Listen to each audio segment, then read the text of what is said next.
அஸ்ஸலாமு அலைக்கும் ஃப்ரெண்ட்ஸ், எல்லோரும் எப்படி இருக்கீங்க? அதெல்லாம் நாங்கள் எல்லோரும் நல்லாயிருக்கும். நீங்களும் நல்லா இருப்பீங்கன்னு நினைக்கிறேன். நான் இன்றைக்கி வீட்டில் செய்ய போகிற ரெசிபி என்னென்னா இறால் பிரியாணி தாங்க செய்ய போகிறேன். ஜீரக சம்பா ரைஸ் வந்து நல்ல ஒரு சூப்பரான டேஸ்ட்டில் இன்றைக்கி வந்து செய்ய போகிறேன். இப்போ வாங்க அதை எப்படி செய்யலான்னு பார்க்கலாம். வீடியோக்குள்ளே போகிறதுக்கு முன்னாடி நம்ம சேனல் மும்தாஜ் கிச்சனை சப்ஸ்கிரைப் பண்ணிவிட்டு அப்படியே பக்கத்தில் இருக்க பெல் ஐக்கானை கிளிக் பண்ணிவிடுங்க. அப்போ நான் போடுற வீடியோ உங்களுக்கு உடனே வருங்க. அதுக்கு ஃபஸ்ட்டு இப்போ வந்து அதுக்கு தேவையான மசாலா வந்து ஃபஸ்ட்டு அரைச்சிடலாம். ஒரு மிக்ஸி ஜாரில் ஒரு 3 பட்டை போட்டுக்கிறேங்க. ஒரு 2 ஏலக்காய் நம்ம வந்து சேர்த்துடலாம். ஒரு 5 கிராம்பு சேர்த்துருக்கேன். 2 ஸ்பூன் நான் வந்து ஜீரகம் சேர்த்துக்கிறேன். ஒரு 2 ஸ்பூன் சோம்பு சேர்த்துட்டு 1 ஸ்பூன் மிளகு சேர்த்துடலாம். இந்த ஹோம்மேட் கரம் மசாலா அவ்வளோதாங்க. இது ஒரு 1/2 kgக்கு இந்த மெஷர்மெண்ட் எல்லாமே உங்களுக்கு வந்து கரெக்டாக இருக்கும். பாருங்கள், இந்த மாதிரி நல்லா நைஸ் பவுடராக அரைச்சிட்டு ஒரு பவுலில் ட்ரான்ஸ்ஃபர் பண்ணி வச்சிடுறேன். நெக்ஸ்ட்டு வந்து ஒரு 2 ஸ்பூன் கசகசாவும் ஒரு 20 முந்திரி பயிறு இருக்கும். நான் எடுத்து ஒரு 10 நிமிஷம் முன்னாடியே ஊற வச்சு எடுத்து வச்சுருந்தேங்க. அதை எடுத்து நம்ம வந்து மிக்ஸி ஜாரில் சேர்த்து நல்லா நைஸ் பேஸ்ட்டாக அரைச்சிட்டு வந்துடலாம். கசகசாவும் நீங்கள் ஊற வச்சு அரைக்கும் போது இந்த மாதிரி நல்லா நைஸாக அரைஞ்சி வரும். பாருங்கள், இதையும் ஒரு பவுலில் ட்ரான்ஸ்ஃபர் பண்ணிடுறேன். இது அப்படியே இருக்கட்டும். இந்த கசகசா முந்திரி பேஸ்ட்டு பிரியாணிக்கு அவ்வளோ தூரம் சூப்பரான டேஸ்ட்டு கொடுக்குங்க. அடுத்து வந்து ஒரு பவுலில் வந்து இப்போ ஜீரக சம்பா ரைஸ் எடுத்துருக்கேன். ஒரு 1/2 kg அளவுக்கு நான் வந்து எடுத்துக்கிறேன். இதால் ஒரு 1.5 சேர் எடுத்துக்கிறேங்க. எடுத்து ஒரு 10 நிமிஷம் முன்னாடி ஒரு 2-3 தண்ணி ஊற்றி அழைச்சிட்டு நான் வந்து ஊற வச்சுட்டு போகிறேன். இப்போ நீங்கள் ரொம்ப நேரம் இந்த ரைஸ் வந்து ஊற வச்சுட்டாங்க, சாதம் வந்து உங்களுக்கு வந்து அழிஞ்ச மாதிரி ஆகிடும். பாருங்கள், இது அப்படியே ஊறிட்டு இருக்கட்டும். அதுக்குள்ளே ஒரு பிரியாணி பேனை ஸ்டவ்வில் வச்சுருக்கேன். ஒரு 5 ஸ்பூன் இருக்கும் ரீஃபைண்ட் ஆயிலும், ஒரு 4 ஸ்பூன் நெய் சேர்த்துருக்கேன். ரெண்டுமே கலந்து தான் சேர்த்துருக்கேன். பட்டை, கிராம்பு, ஏலக்காய் போட்டு நல்லா பொரிஞ்சதும் ரம்ப எல்லாம் 2 கட் பண்ணி போட்டுடலாங்க. போட்டுட்டு இது வந்து ஒரு மீடியம் சைஸ் வெங்காயம், ஒரு 7 வெங்காயம் இருக்கும். ஒரு 6 தக்காளி, நல்ல பழமான தக்காளி அரிஞ்சு போட்டு 2 பச்சை மிளகாய் போட்டுடலாம்.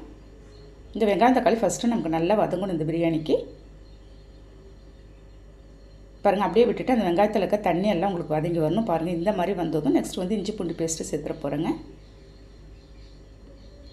ஒரு 1/2 kgக்கு ஒரு 3 ஸ்பூன் நான் வந்து இஞ்சி பூண்டு பேஸ்ட்டு சேர்த்துருக்கேன். அதோட பச்சை வாசனை போகிற வரைக்கும் நல்லா அந்த வெங்காயம் தக்காளியோடு வதக்கிடலாம். பாருங்கள், நல்லா இதையும் வதக்கிட்டேன். அதுக்குள்ளே நம்ம வந்து அரைச்சி வச்சுருந்தா மசாலா பவுடரை வந்து இப்போ சேர்த்துற போகிறேங்க. சேர்த்துட்டு ஒரு 2 ஸ்பூன் நான் வந்து தனி மிளகாய் தூள் சேர்த்துக்கிறேன். காரம் உங்களுக்கு தகுந்த மாதிரி நீங்கள் வந்து சேர்த்துக்கலாம். நீங்கள் 2 ஸ்பூன் போட்டிங்கன்னா உங்களுக்கு வந்து கரெக்டாக இருக்குங்க. மஞ்சத்தூள் ஒரு 1/2 ஸ்பூன் சேர்த்துட்டு மட்டன் மசாலா ஒரு ஸ்பூன் இருக்கும் நான் வந்து சேர்த்துட்ருக்கேன். நீங்கள் மட்டன் மசாலா சேர்த்து செய்யும்போது இன்னும் உங்களுக்கு வந்து இந்த ஃப்ளேவரோட டேஸ்ட்டே சூப்பராக இருக்குங்க. பாருங்கள், நல்லா மிக்ஸ் பண்ணி விட்டுட்டு ஒரு 3/4 கிலோ நான் வந்து இறால் எடுத்து நான் வந்து க்ளீன் பண்ணி எடுத்து வச்சுருந்தேன். அதை எடுத்து சேர்த்துடலாம். சேர்த்துட்டு மல்லி புதினா கொஞ்சமாக சேர்த்துடலாங்க. அரைச்சி வச்சுருந்து இந்த முந்திரி பயிறு கசகசா பேஸ்ட்டு அதோடு சேர்த்துடலாம். தயிர் வந்து ஒரு 2 ஸ்பூன் அளவுக்கு நான் வந்து சேர்த்துக்கிறேன். சேர்த்துட்டு நல்லா மிக்ஸ் பண்ணி விட்டுடலாம் ஃபஸ்ட்டு. பாருங்கள், அந்த இறால் வர்ற தண்ணி எல்லாம் உங்களுக்கு வந்து சுண்டி வரணும். அதோடு சேர்த்து நீங்கள் வந்து போட்டுறாதீங்க. பாருங்கள், இந்த அளவுக்கு நல்ல ஒரு மிக்ஸ் கொடுத்துடலாம். நம்ம இந்த சமயத்தில் நான் வந்து தண்ணி அளந்து ஊற்றிக்கிறேங்க. 1க்கு 1.5 அளவுக்கு நான் வந்து தண்ணி ஊற்றிக்கிறேன்.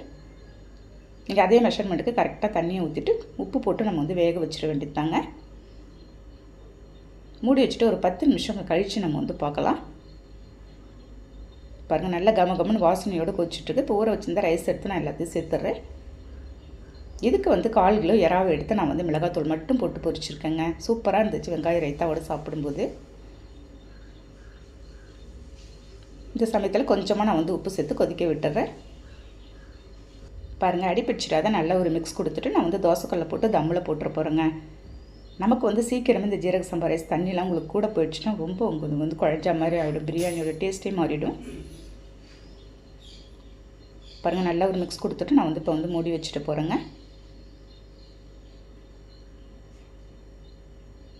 அவ்வளோ தூரம் வாசனையாகவும் அவ்வளோ தூரம் சூப்பரான டேஸ்ட்டில் இருந்துச்சு. நீங்கள் ஜீரக சம்பா ரைஸில் இந்த மாதிரி பிரியாணிலாம் ஒரு டைம் ட்ரை பண்ணி பாருங்கள்.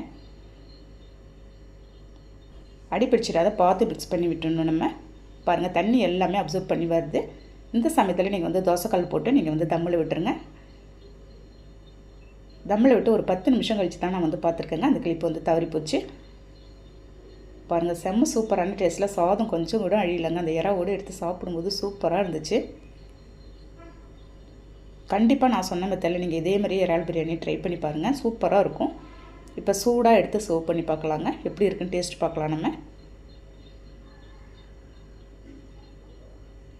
கொஞ்சம் கூட தண்ணியும் உங்களுக்கு வந்து நிறையா ஆகலை, சாதமும் உடையில, அவ்வளோ தூரம் சூப்பராக இருந்துச்சுங்க. இதுக்கு வந்து வெங்காய ரைத்தாவோட இறாவை ஒரு 1/4 கிலோ இறாவை எடுத்து நான் மிளகாத்தூள் உப்பு மட்டும் போட்டு நல்லா பொரிச்சு வச்சுருக்கேன். அதோடு சாப்பிடும்போது சான்ஸே இல்லை ஃப்ரெண்ட்ஸ், அவ்வளோ ஒரு சூப்பரான டேஸ்ட்டில் இருந்துச்சு. நான் சொன்ன மெத்தடில் நீங்களும் இதே மாதிரி இறால் வாங்கினீங்கன்னா ஒரு டைம் லஞ்ச் ப்ரிப்ரேஷன் செஞ்சு பாருங்கள். செஞ்சு பார்த்துட்டு நல்லா இருந்தால் எனக்கு ஒரு கமெண்ட் பண்ணுங்கள். நெக்ஸ்ட் வீடியோவில் பார்க்கலாம் friends. Okay friends, thank you, by.